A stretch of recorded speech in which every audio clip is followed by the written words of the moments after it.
નમસ્કાર વિદ્યાર્થી મિત્રો, ફરીથી તમારું સ્વાગત છે આપણી યુટ્યુબ ચેનલ ઉપર. અને આજે આપણે એક નવા ટૉપિકની શરૂઆત કરવા જઈ રહ્યા છીએ, જે છે ત્રિઅંગી વનસ્પતિઓ, ટેરિડોફાઇટ્સ. ઓકે, એની પહેલાં આપણે જે લાસ્ટ લેક્ચરની અંદર દ્વિઅંગી વનસ્પતિ વિશે જોયું હતું, પ્રાયોફાઇટ્સ વિશે. એની અંદર આપણા જે મોસ, ઓકે, કે મેઇનલી દ્વિઅંગીમાં આપણે બે ક્લાસીસ ભણ્યા હતા. એક છે લીવરવર્ટ્સ અને બીજું મોસિસ. તો એક જનરલ આપણે જીવનચક્ર જોયું હતું, અને આર્યા છે જે મોસ છે એનું જીવનચક્ર છે. ઓકે, એમાં ફ્યુનારિયા આવી ગયું. ઓકે, તમે ફ્યુનારિયાને ધ્યાનમાં લઈ અને એની અંદર જોઈ શકો છો. ઓકે, તો એનું જીવનચક્ર પહેલાં જોઈ લઈએ, પછી આપણે ત્રિઅંગી વનસ્પતિ વિશે જોઈએ. ઓકે, સૌથી પહેલાં તમે જો કે અહીંયા આપણે ધારો કે એની પર્ણમય જન્યુજનક અવસ્થા છે. કઈ અવસ્થા છે? પર્ણમય જન્યુજનક અવસ્થા છે. હવે શેમાંથી બને છે? ઓકે, તો એ બને છે બીજાણુમાંથી. શેમાંથી બને છે? બીજાણુમાંથી. ઓકે, બીજાણુ હંમેશા કેવા હોય? એકકીય હોય. બીજાણુ હંમેશા કેવા હોય? એકકીય. હવે એની અંદર જે બે અવસ્થા આવતી હતી, એક પ્રતંતુ અવસ્થા અને બીજું જે લીફી સ્ટેજ એટલે પર્ણમય અવસ્થા આવતી હતી. ઓકે, તો પહેલાં પેલી તાંતણા જેવી રચના બનતી હતી, અને પહેલાં જે રચના બને આખી ઝાડા જેવી, એને કહેવાય પ્રાથમિક પ્રતંતુ કહેવાય. શું કહેવાય? ઓકે, પ્રાથમિક પ્રતંતુમાંથી દ્વિતીયક પ્રતંતુ, સેકન્ડરી પ્રોટોનેમા બને. ઓકે, એ દ્વિતીયક પ્રતંતુ છે એમાંથી તમને ખ્યાલ છે અવખંડન દ્વારા નવું જે છે જન્યુજનક અવસ્થા બની શકે છે. ઓકે, તો પ્રાથમિક પ્રતંતુ હોય, દ્વિતીયક પ્રતંતુ હોય, બધાના કોષો એકકીય હોય. કેવા હોય? એકકીય. ઓકે, તો જે પણ બીજાણુ છે એનું અંકુરણ થયું. શું થયું? અંકુરણ. તો બીજાણુ જે છે સમભાજનની પ્રક્રિયા થાય. કઈ પ્રક્રિયા થાય? સમભાજન. એટલે પ્રતંતુના બધા જ કોષો પણ એકકીય જ રહે. તો આપણને ખ્યાલ છે કે એની જન્યુજનક અવસ્થા કેવી હોય? એકકીય હોય. કેવી હોય? એકકીય. આ એનો મુખ્ય તબક્કો જીવનનો, એટલે પ્રકાશ સંશ્લેષણ પણ કરી છે. પછી તમને ખ્યાલ છે જે દ્વિતીયક પ્રતંતુ જે છે એમાંથી જે પાર્શ્વીય કલિકા વિકસે, લેટરલ બડ કહેવાય. ઓકે, તો આ કલિકાના પણ બધા કોષો કેવા હોય? એકકીય જ હોય. કેવા હોય? ભલે બહુકોષી રચના છે પણ કેવા હોય?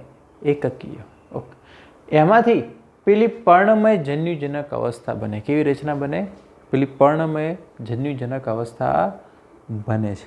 ઓકે, ચલો, તો તમે ફ્યુનારિયાની જે ડાયાગ્રામ આપેલો છે એની અંદર તમે પર્ણમય અવસ્થા જોઈ શકો છો. એની અંદર જન્યુજનક અવસ્થા આપણે કાલે પણ એ ડાયાગ્રામ ડ્રો કરીને સમજાય. ઓકે, તો પર્ણમય જન્યુજનક અવસ્થા આ દ્વિતીયક એનો જીવનનો બીજો તબક્કો. ઓકે, હવે તમને ખ્યાલ છે જે લિંગી અંગો છે, એટલે કે સ્ત્રીજન્યુધાની અને પુંજન્યુધાની, આર્ચિગોનિયમ અને એન્થિરેડિયમ. ઓકે, એ જે છે પર્ણમય અવસ્થામાં જ આવે. કોની અંદર? મોસિસની અંદર. ઓકે, તો જે પણ પર્ણો હોય એના ટોચ ઉપર આ રીતના સ્ત્રીજન્યુધાની અને પુંજન્યુધાની જોવા મળે. તમને ખ્યાલ હોય તો આપણે સ્પેગ્નમના ડાયાગ્રામમાં તમે જોજો, તો સ્પેગ્નમનો જે પર્ણમય અવસ્થા છે એની અંદર તમે જોજો કે ઉપર ટોચ ઉપર સ્ત્રીજન્યુધાની છે, નીચેની બાજુ પુંજન્યુધાની છે. શું છે? પુંજન્યુધાની. ઓકે, તો એ જે છે એના નિશ્ચિત તબક્કે આ જે છે આ માદા લિંગી અંગ કહેવાય, અને આર્યું છે નર લિંગી અંગ.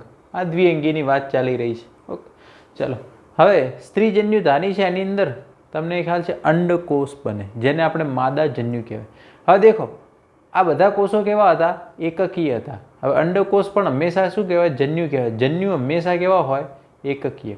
પુંજન્યુ એટલે નરજન્યુ કહેવાય. પુંજન્યુ એટલે શું કહેવાય? નરજન્યુ. તો હવે દેખો આના બધા કોષો એકકીય છે, તો જ્યારે જન્યુ નિર્માણની પ્રક્રિયા થાય એટલે સમભાજન થાય. શું થાય? ધારો કે પિતૃદેહ એકકીય હોય, ખ્યાલ આવી છે, તો જન્યુ નિર્માણ વખતે સમભાજન જ થાય. શું થાય? તો N2N બને. શું બને? જન્યુ નિર્માણ વખતે સમભાજન થાય કે અર્ધીકરણ એ પિતૃ ઉપર આધાર રાખે. જો પિતૃ દ્વિકીય હોય તો જન્યુ નિર્માણ વખતે અર્ધીકરણ થાય. જો પિતૃ એકકીય હોય, બરાબર છે, પિતૃ કેવો હોય? એકકીય છે, તો જન્યુ નિર્માણ વખતે શું થાય? એની અંદર સંભાજન થાય. શું થશે? સંભાજન. તો અહીંયા પિતૃ એકકીય છે. જન્યુ નિર્માણ વખતે કઈ પ્રક્રિયા થાય? સમભાજન. ઓકે. તો તમને આટલામાંથી ગમે તેનું પૂછવામાં આવે કે એના કોષો કેવા હોય, તો એકકીય હોય. કેવા હોય? એકકીય. ઓકે. હવે જ્યારે જન્યુનું નિર્માણ થઈ જાય, સ્ત્રીજન્યુધાની અંડકોષ તો અચલિત છે. પુજન્યુ એટલે કે જે નરજન્યુ જે છે દ્વિકસાધારી હોય, ચલિત હોય, એ પાણીના માધ્યમ દ્વારા એ માદાજન્યુ એટલે કે અંડકોષ સુધી પહોંચશે. ત્યાં એનું ફલન થાય. ઓકે. એટલે નર અને માદાજન્યુનું ફલન થાય એટલે યુગ્મનજ બને. શું બને? યુગ્મનજ. તો n+n ભેગા થાય એટલે 2n બની ગયા. શું બની ગયા? 2n. દ્વિકીય બની ગયા. ઓકે. જેવું ફલન થયું એટલે યુગ્મનજ બન્યું. કોની અંદર? સ્ત્રીજન્યુધાનીની અંદર. હવેનો તબક્કો છે અને બીજાણુજનક અવસ્થા કહેવાય. શું કહેવાય? ઓકે. તો બીજાણુજનક અવસ્થા અહીંયા દ્વિકીય હોય. કેવી હોય? દ્વિકીય. 2n હોય. કારણ કે હવે દેખો આ યુગ્મનજ છે, એમાંથી ભ્રૂણ નિર્માણ થાય. ઓકે. હવે તમને ખ્યાલ છે કે એના બીજાણુજનક અવસ્થામાં શું હોય?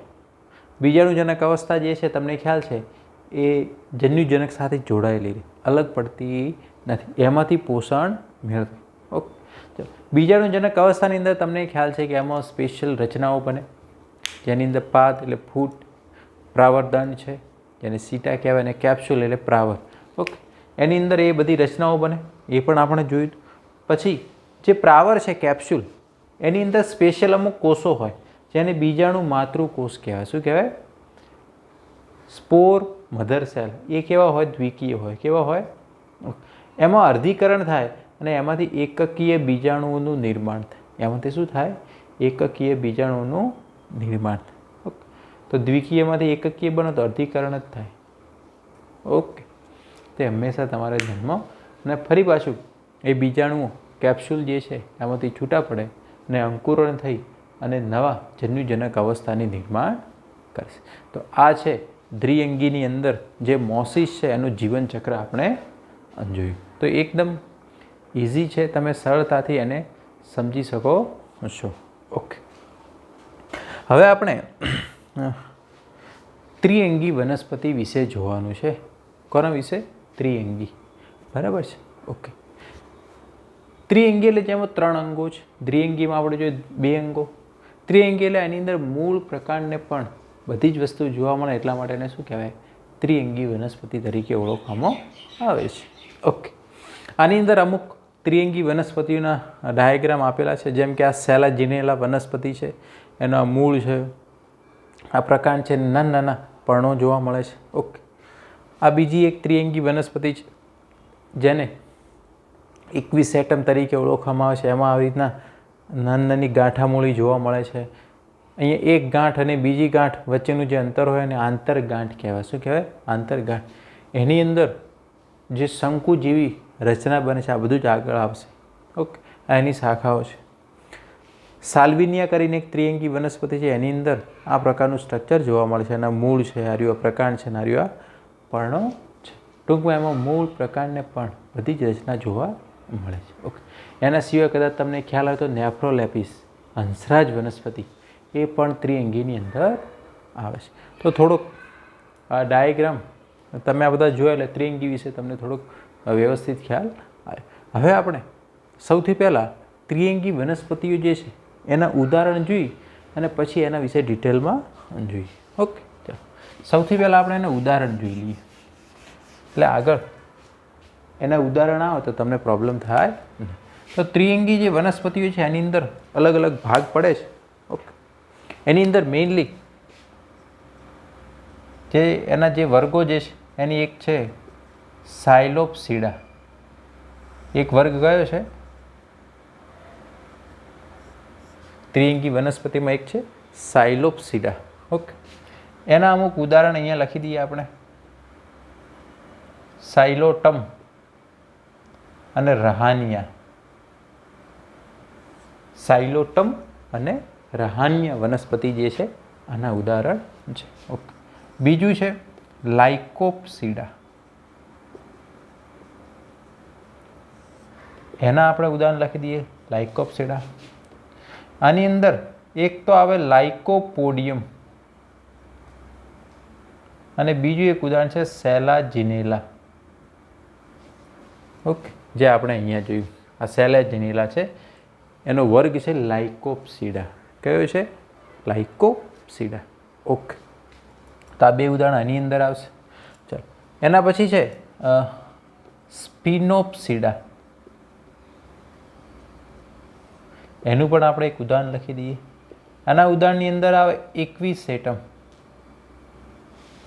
એને અશ્વપુચ્છ તરીકે પણ ઓળખવામાં, ઘોડાની પૂંછડી જેવું દેખાય છે એટલે એને અશ્વપુચ્છ તરીકે પણ ઓળખવામાં આવે છે. તો સ્પિનોપ્સીડા. ઓકે, ચોથા નંબરનું છે ટેરોપ્સીડા.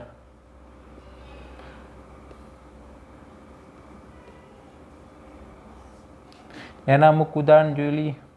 એની અંદર એક આવશે ડ્રાયોપ્ટેરિસ,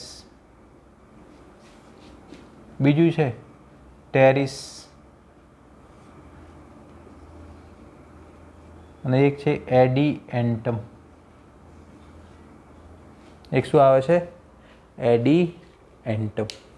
ઓકે, એના સિવાય આટલા તો બુકની અંદર લખાય, પણ ટેરોપ્સીડાના બીજા ઉદાહરણ અને ઇમ્પોર્ટન્ટ છે. ઓકે, બીજા એક ઇમ્પોર્ટન્ટ ઉદાહરણ માર્સેલિયા, અને બીજું એક ઉદાહરણ છે એઝોલા. એક કયું ઉદાહરણ છે? માર્સેલિયા, અને બીજું ઉદાહરણ છે એઝોલા. ઓકે, હવે આની અંદર ક્યાંય પણ તમારે કન્ફ્યુઝ થવાનું નહીં. દેખો, માર્કેન્સિયા એ દ્વિઅંગી વનસ્પતિ છે, અને આ છે માર્સેલિયા. શું છે? માર્સેલિયા. ઓકે, એઝોલા. બરાબર છે. તો આ અમુક જે તમને રહાનિયા છે, બરાબર, તો પહેલાં તો તમારા ઉદાહરણો માઇન્ડમાં સેટ કરવા પડે. બરાબર, ઘણીવાર વિદ્યાર્થીઓને એ પણ ખ્યાલ નથી હોતો કે આ કોની અંદર આવે છે. જેમ કે રિક્સિયા, તો એ દ્વિઅંગીની અંદર આવે. કોની અંદર આવે? કે ભાઈ રહાનિયા, તો કે ત્રિઅંગી વનસ્પતિ છે, ઇક્વિસેટમ છે. ઓકે, પણ જ્યારે બધા જ ઉદાહરણ ભેગા થશે, બરાબર, અત્યારે તો અલગ અલગ છે એટલે બધાને યાદ રહે. ઓકે, તો બુક સિવાય જે અમુક આપણે એક્સ્ટ્રા ઉદાહરણની વાત કરીએ એ પણ તમારે ખાસ ધ્યાનમાં. એક્સ્ટ્રા મેં કયું છે? એક છે રહાનિયાની વાત કરી, બરાબર, માર્સેલિયાની વાત કરીને એઝોલાની વાત કરી, બરાબર. ઓકે, હવે આપણે ત્રિઅંગી વનસ્પતિ વિશેનું બેઝિક જોઈએ, અને એમાં કેવી રચના હોય છે એ પહેલાં આપણે 1 by 1 જોઈએ.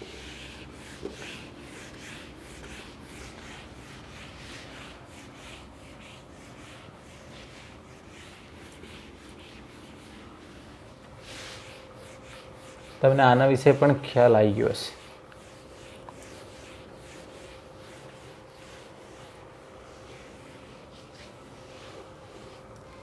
ચાલો, હવે આપણે ત્રિઅંગી વનસ્પતિની અંદર એનું કોનો સમાવેશ થાય છે, એની શું ખાસિયત છે, એનું 1 by 1 જોઈએ. જે પણ ત્રિઅંગી વનસ્પતિઓ છે એની અંદર મેઇનલી જે અશ્વપુચ્છ, બરાબર, જેને આપણે શું કહીએ છીએ? ઇક્વિસેટમ. બરાબર, બીજું છે હંસરાજ જેવી વનસ્પતિઓનો સમાવેશ થાય છે. અને બીજી જેટલી પણ આપણે ઉદાહરણ હતા આપણે ઓલરેડી પહેલાં પણ જોઈ લીધા હમણાં જ. ઓકે, એના સિવાય જે પણ ઘણી બધી વનસ્પતિઓ છે એનો સમાવેશ થાય. પણ આપણે નોર્મલી હંસરાજને બધી જોયેલી હોય છે. ઓકે, ડેકોરેશનમાં વપરાતી હોય છે. ઓકે, હવે આનો ઉપયોગ જે છે અલગ અલગ જગ્યાએ થતો હોય. ઘણી એવી વનસ્પતિ જે છે જેનો મેડિસિનલ ઔષધ તરીકે થતો હોય. ઓકે, બીજું ભૂમિબંધકો તરીકે, સોઇલ બાઇન્ડર છે, જમીનને પકડી રાખવામાં પણ મદદ કરે છે. ડેકોરેશન, સુશોભન, એની અંદર એ પણ તમારે ખાસ ધ્યાનમાં રાખવું. ઓકે, ડેકોરેશન, મેડિસિન એની અંદર પણ. ઓકે, ચાલો, હવે ત્રિઅંગીની એક આપણે ઇમ્પોર્ટન્ટ ખાસ વાત કરીએ કે સૌ પ્રથમ ભૂનિવાસી વનસ્પતિ છે. ભૂનિવાસી વનસ્પતિઓ છે.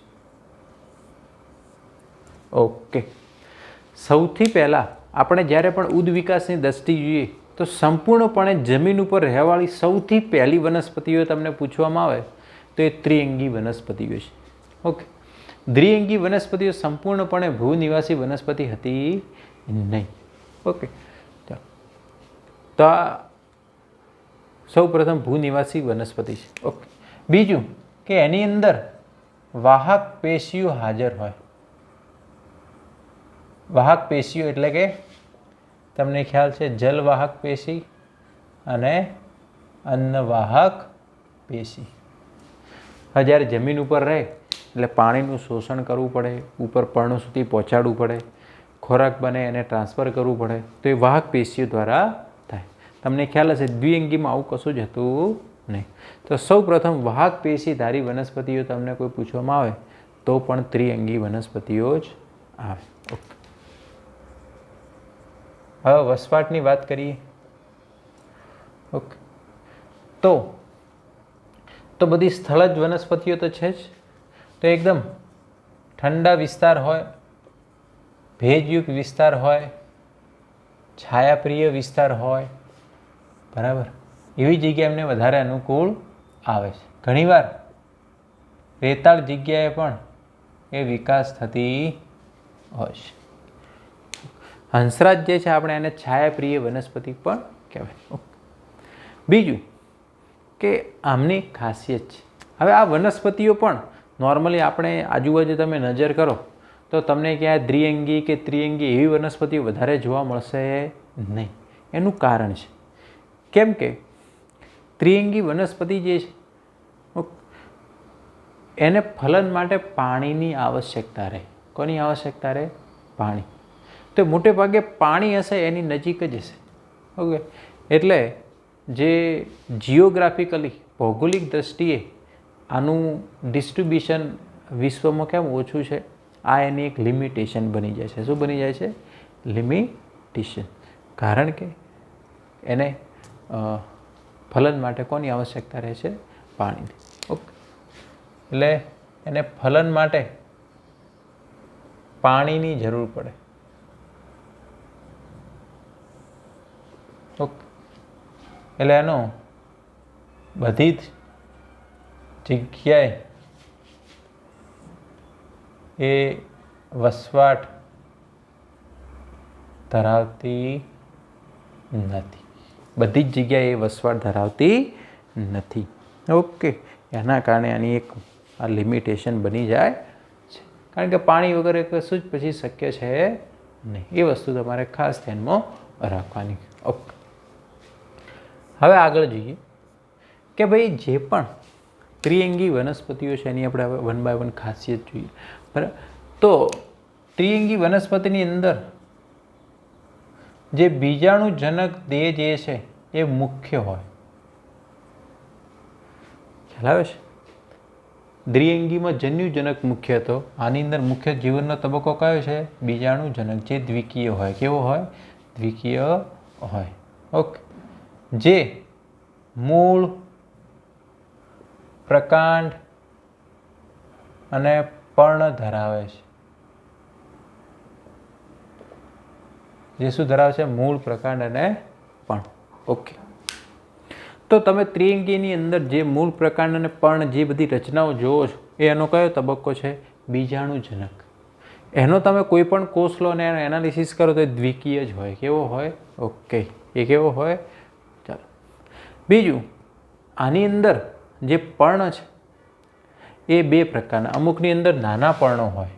કેવા પર્ણો હોય? નાના પર્ણો. એને સૂક્ષ્મ પર્ણી કહેવાય. શું કહેવાય? સૂક્ષ્મ પર્ણી.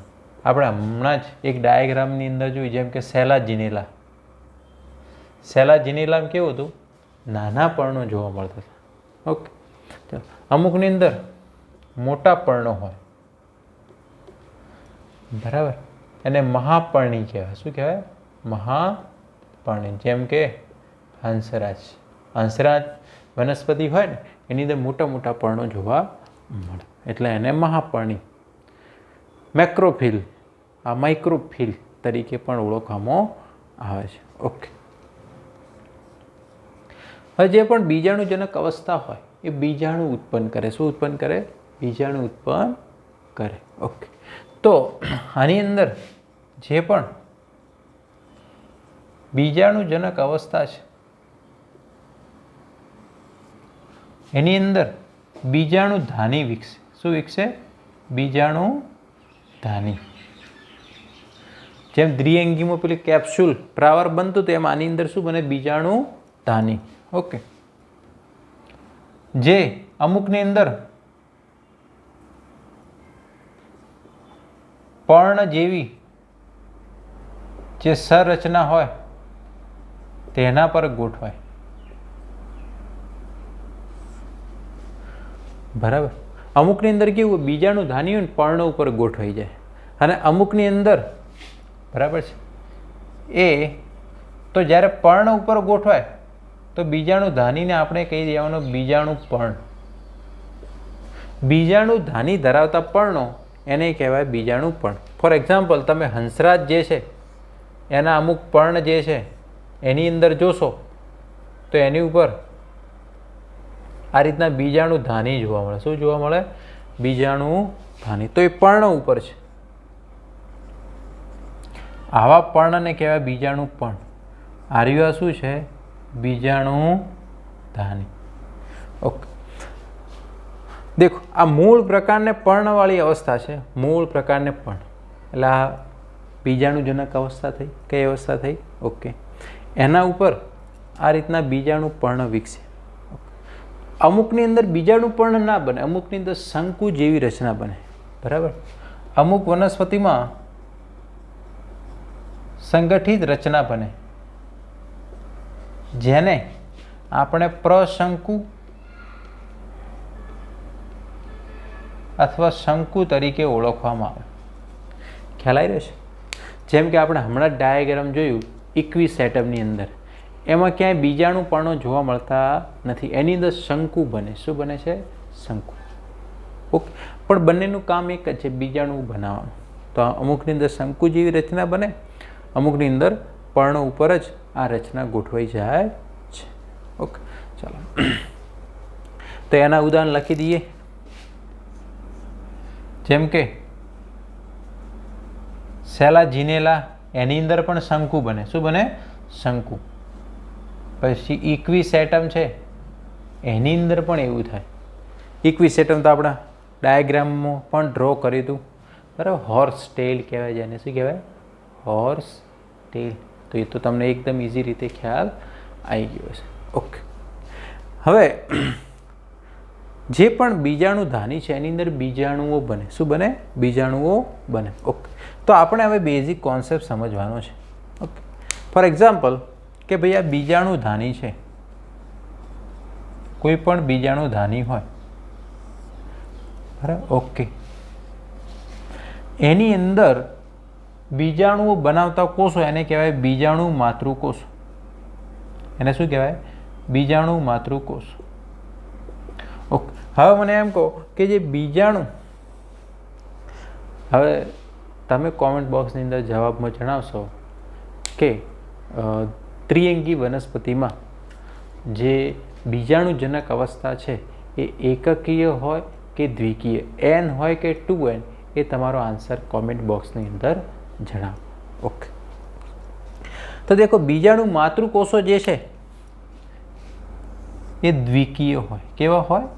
દ્વિકીય હોય. કારણ કે સમગ્ર બીજાણુજનક દેહ કેવો છે? મૂળ પ્રકારને પણ એ દ્વિકીય હોય. ઓકે, તો બીજાણુ માતૃકોષો કેવા હોય? દ્વિકીય. ઓકે, હવે એમાંથી બીજાણુઓ બનાવવાના છે. ઓકે, તો એની અંદર અર્ધીકરણ થાય. શું થાય? અર્ધીકરણ. ઓકે, અને એમાંથી એકકીય બીજાણુઓ બને. શું બને? એકકીય બીજાણુઓ. શું બને? એકકીય બીજાણુઓ બને. અને આ બીજાણુઓ કેવા હોય? આ નરી આંખે ના જોઈ શકાય.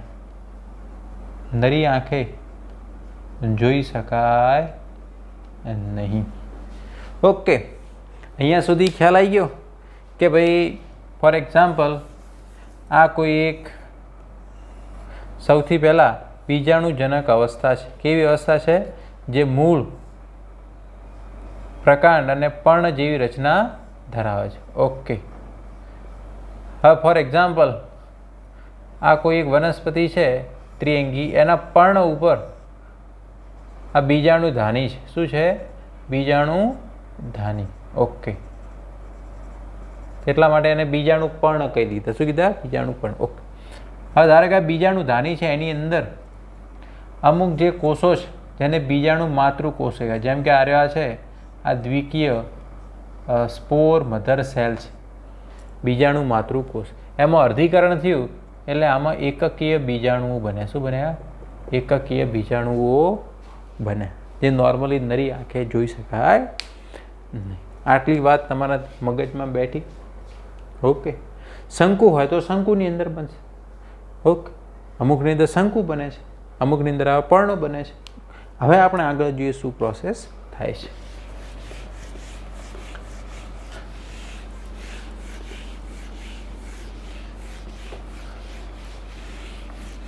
હવે જે છે બધું ઇમ્પોર્ટન્ટ વસ્તુ જે છે હવે ચાલુ થાય છે.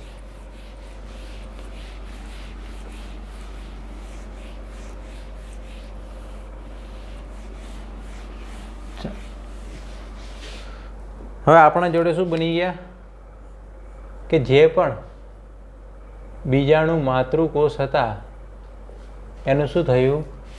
અર્ધીકરણ. બીજાણુ માતૃકોષ દ્વિકીય હતો, એનું અર્ધીકરણ થયું એટલે બીજાણુઓ બન્યા. શું બન્યા?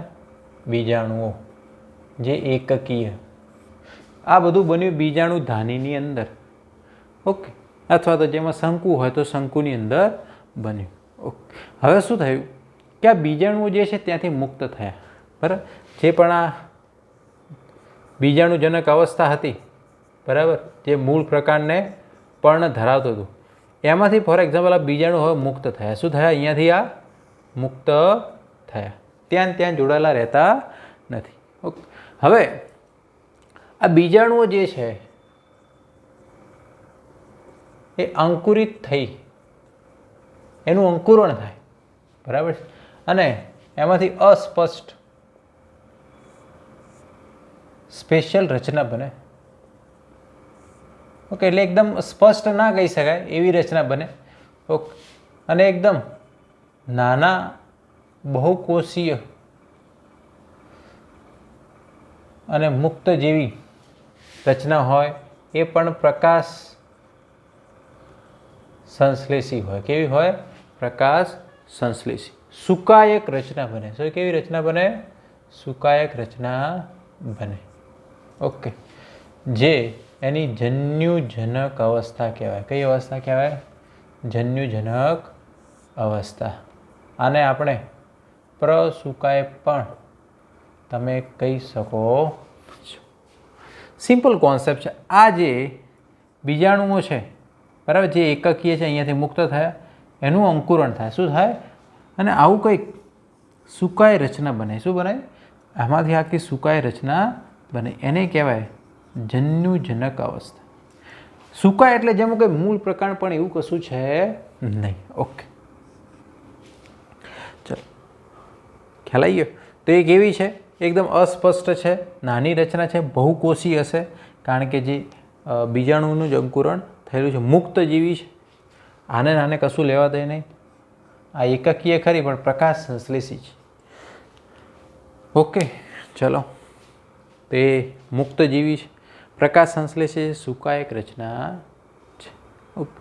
તો જન્યુજનક એ બીજાણુમાંથી નિર્માણ થાય છે.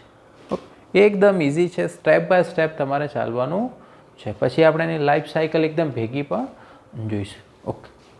બીજું કે આ જે જન્યુજનક અવસ્થા છે એની અમુક ખાસિયત છે. એ એકદમ ઠંડી અને ભેજયુક્ત અને છાયાવાળી જગ્યાએ પસંદ કરે. બરાબર? એની કન્ડિશન છે. ઓકે. બીજું કે આની અંદર જે ફલન માટે પાણીની જરૂરિયાત રહે, એની કન્ડિશન જો જન્યુજનકની કન્ડિશન કેવી જોઈએ કે એકદમ ઠંડી, ભેજયુક્ત ને છાયાવાળી જગ્યા હોય ને તો જ એને કામ લાગે. બીજું, જ્યારે ફલન કરવાનો ટાઈમ આવે, કે ધારો કે આમાંથી નરજન્યુ બન્યું, પછી બીજામાંથી કોઈ માદાજન્યુ બન્યું, એમને ફલન કરવા માટે પણ પાણીની આવશ્યકતા. તો એના કારણે જે જિયોગ્રાફિકલી ભૌગોલિક દ્રષ્ટિએ આનું વિતરણ કેવું છે, ત્રિઅંગીનું ભૌગોલિક દ્રષ્ટિએ ત્રિઅંગીઓનું વિસ્તરણ કેવું છે, ઓછું છે. ત્રિઅંગી વનસ્પતિ તમને બધી જ જગ્યાએ જોવા મળશે. એનું મેઇન કારણ શું? અરે વાહ, કે બધી જ જગ્યાએ ભાઈ પાણી જાતું ના હોય, બધી જગ્યાએ પાણી ના હોય, એકદમ ઠંડી જગ્યાએ ના હોય, ભેજવાળી જગ્યાએ ના હોય. તો જ્યાં આવી જગ્યાઓ ત્યાં જે જોવા મળશે. તો એનો એક આ ડ્રોબેક છે સ્પેશિયલ. ઓકે, ચલો હવે આપણે વાત કરી દઈએ જન્યુજનક અવસ્થાની, કે આનું શું થાય હવે, કે આ જન્યુજનક છે એ શું કરે. તો જન્યુજનક કેવો છે? એકકીય છે. ઓકે, ચલો હવે તમને ખ્યાલ છે જન્યુજનક અવસ્થા શું બનાવે? જન્યુનું નિર્માણ કરે. કોનું નિર્માણ કરે? જન્યુનું નિર્માણ કરે. ઓકે, તો એની અંદર પુજન્યુધાની અને સ્ત્રીજન્યુધાની બનશે. ઓકે, પુજન્યુધાની એટલે હવે તમને ખ્યાલ છે આને નરલિંગી અંગ કહેવાય. સ્ત્રીજન્યુધાની છે અને માદાલિંગી અંગ કહેવાય. ઓકે, એવું પણ બની શકે કે નર અને માદા સુકાય, એટલે કે નર એટલે કે પુજન્યુ સ્ત્રીજન્યુધાની એક જ સુકાય ઉપર હોય અથવા અલગ અલગ પણ હોઈ શકે છે. ઓકે,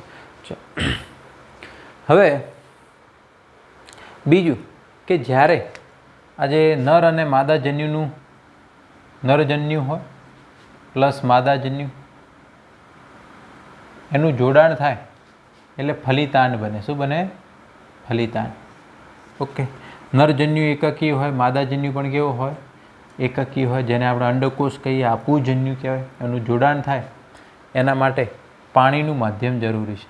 ફલન ક્યાં થાય? હંમેશા પાણીની અંદર. ઓકે, ફલિતાંડ બને એ દ્વિકીય બનવાનો. કેવો બનવાનો? દ્વિકીય. ફલિતાંડનો વિકાસ થશે જે આગળ જઈ અને બહુકોષીય બીજાણુજનક અવસ્થામાં ફેરવાશે. કઈ અવસ્થામાં ફેરવાશે? બીજાણુજનક અવસ્થા. ઓકે, થોડો ફરી આજે વરસાદ ચાલુ થઈ ગયો છે, થોડોક બેકગ્રાઉન્ડ સાઉન્ડ કદાચ બદલાય તો સાંભળજો. ઓકે, પણ ટૂંકમાં તમને ખ્યાલ આવી ગયો કે ભાઈ નર અને માદાજન્યુનું જ્યારે જોડાણ થશે ફલિતાંડ બનશે ને એ ફલિતાંડમાંથી બીજાણુજનક અવસ્થા બનશે. શું બનશે? માન લો કે આ જન્યુજનક અવસ્થા છે, ધારો કે આ માદાજન્યુ છે, આ નરજન્યુ છે, આનું હવે જોડાણ થયું. શું થયું? જોડાણ. એટલે ફલિતાંડ બન્યું. એ ફલિતાંડ ગ્રોથ થાય, ફરી પાછું બીજાણુજનક અવસ્થા બને. શું બને? બીજાણુજનક અવસ્થા. ઓકે, ચાલો હવે આ બીજાણુની વાત કરવાની છે. બરાબર, કે જે બીજાણુઓ બને છે બે પ્રકારના હોય. અમુકની અંદર સમબીજાણુ હોય, કે બંને બીજાણુ સરખા પ્રકારના હોય,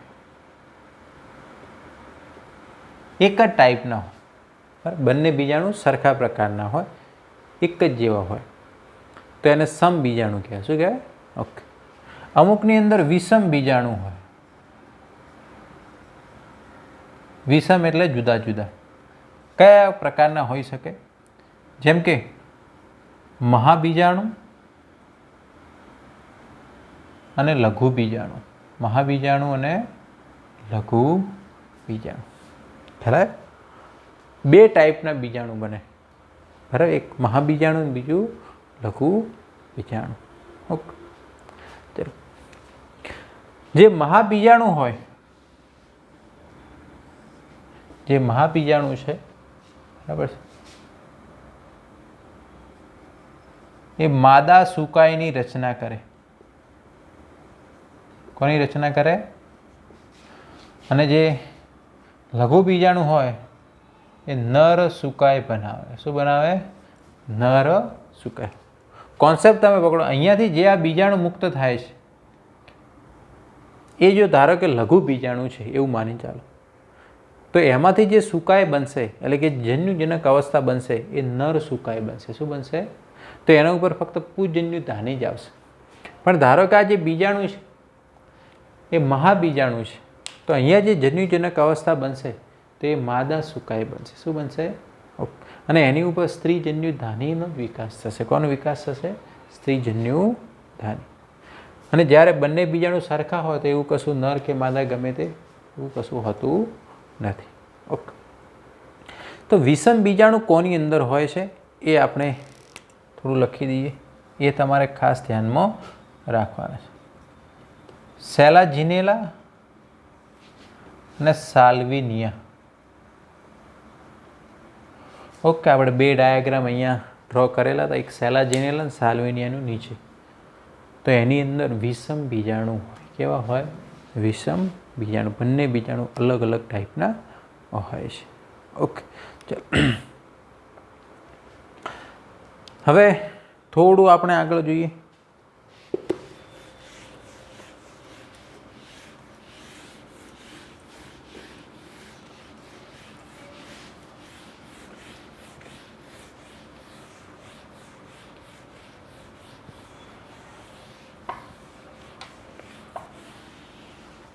ઓકે, ચાલો તો આપણે જે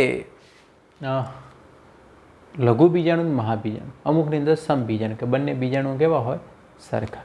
ઓકે, હવે જે પણ ફોર એક્ઝામ્પલ માદા જન્યુજનક છે,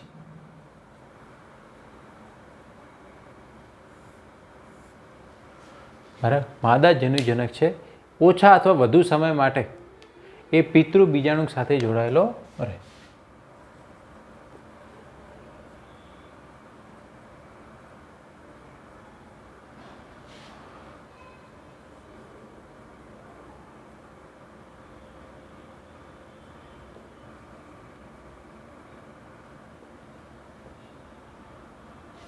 ઓકે, એનું કારણ શું? કારણ કે તમે જો, તમને ખ્યાલ છે કે ફલન તો હંમેશા ક્યાં થવાનું? માદા સુકાય ઉપર. ક્યાં થવાનું? માદા સુકાય ઉપર. ઓકે, ખ્યાલ આવી રહ્યો છે? તો જે નરજન્યુ હશે એ માદાજન્યુ જોડે આવશે, બરાબર. ત્યાં અંડકોષ જોડે ફલન થશે એટલે પછી તો ફલિતાંડ બની ગયો એટલે એ બીજાણુજનક અવસ્થા કે શું કહેવાય? ઓકે, તો એ માદા જન્યુજનક છે, થોડા સમય માટે પિતૃ બીજાણુ સાથે જોડાયેલો રહેશે. ઓકે, પછી તો પહેલાંમાંથી શું થઈ જાય? મૂળ પ્રકારને પણ બધું બની જાય. શું બની જાય? ફોર એક્ઝામ્પલ આપણે વાત કરીએ, ધારો કે માદા સુકાય છે. શું છે? માદા સુકાય. ફોર એક્ઝામ્પલ આ રહ્યો, એમણે અંડકોષ બનાવ્યું. શું બનાવ્યું? અંડકોષ. આપણે એક સિમ્પલ કોન્સેપ્ટ રીતે સમજ. ધારો કે આ રેવા છે એવું માની ચાલો, ધારો કે આ મહાબીજાણુ છે, એમાંથી આ બન્યું. ધારો કે આ નરજન્યુ છે એ અહીંયા આવે છે, એનું ફલન થાય છે. ઓકે, ફલન થાય એટલે યુગ્મ નજ બન્યું. શું બન્યું? યુગ્મ નજ, જેને આપણે ફલિતાંડ કહીએ. ઓકે, હવે આમાંથી તો શું થાય કે જે મૂળ પ્રકારને પર્ણવાળી રચના બનશે, બીજાણુજનક અવસ્થા બનશે. કઈ અવસ્થા બનશે? બીજાણુ. તો માદા સુકાય છે, ઓછા કે વધુ સમય માટે પિતૃ બીજાણુ સાથે જોડાયેલો રહે છે. ઓકે, એની વાત અહીંયા કરેલી છે. ઓકે, જે પણ ફલિતાંડ છે એ તરુણ ભ્રૂણમાં નિર્માણ પામે છે. ફલિતાંડમાંથી શું બને છે? ભ્રૂણ નિર્માણની પ્રક્રિયા થાય છે. ઓકે, પણ આની અંદર બીજ બનતું નથી. ત્રિઅંગીમાં કોઈ દિવસ બીજ કે ફળ નિર્માણ થશે? ભ્રૂણ બનશે, બરાબર છે. શું બનશે? ભ્રૂણ. પણ જે ભ્રૂણ બન્યો છે એનો મતલબ હવે જે વનસ્પતિ આવશે એની અંદર બીજ નિર્માણ થશે. ઓકે, તો જે બીજ પ્રકૃતિ જે છે, બીજ પ્રકૃતિ તરીકેનું જે પૂર્વ ચિહ્ન જે છે એ આપણને શેમાંથી મળી આવે છે? ત્રિઅંગી વનસ્પતિ. તો એક્ઝામમાં પૂછાય કે બીજ પ્રકૃતિનું પૂર્વ ચિહ્ન, કે એનું આઈડિયા ક્યાંથી ચાલુ થઈ ગયો? તો ત્રિઅંગીમાંથી. બરાબર, પહેલાં લીલ હતી, પછી દ્વિઅંગી. લીલમાં તો દેખો ફલિતાંડનું ડાયરેક્ટ જ તો શું થઈ જતું? અર્ધીકરણ થઈ જતું. ઓકે, પહેલામાં વળી ફલિતાંડ બનતું, આમાં વળી ભ્રૂણ બને. શું બને છે? ભ્રૂણ. ઓકે, પણ બીજ જેવી પ્રકૃતિના અવશેષો હવે જોવા મળશે. ઓકે, તો આ એક્ઝામમાં ઘણીવાર પૂછાયેલું જે ઉદ વિકાસની દ્રષ્ટિએ એનું ખૂબ જ મહત્વ છે. ઓકે, તો તમને પૂછવામાં કે બીજ પ્રકૃતિના અવશેષો કોની અંદરથી મળે? ત્રિઅંગીમાંથી. શેમાંથી મળે? ત્રિઅંગીમાંથી. ઓકે, જે ઉદ વિકાસની દ્રષ્ટિએ એનું ખૂબ જ મહત્વ છે. આટલી વસ્તુ તમારે ધ્યાનમાં રાખવાની. હજુ આપણે ત્રિઅંગીની અંદર એની આખું જીવનચક્ર ડિટેલમાં હજુ આપણે જોઈશું, પણ આ બેઝિક આઈડિયા અને કોન્સેપ્ટ જે છે તમારી જોડે હોવો જોઈએ કે આની અંદર આવું હોય છે, આવું હોય છે. ઓકે, તો આઈ હોપ તમને ખ્યાલ આવી ગયો છે ત્રિઅંગી વિશે. ઓકે, નેક્સ્ટ લેક્ચરની અંદર આપણે એક એક વનસ્પતિનું આખું જીવન કઈ રીતના ચાલે છે, જેમ કે સેલાજિનિના હોય, સાલ્વિનિયા હોય, ઇક્વિસેટમ છે, એના વિશે વાત કરીશું. શંકુ કઈ રીતના બને છે. ઓકે, એ આપણે નેક્સ્ટ લેક્ચરની અંદર જોઈશું. Thank you.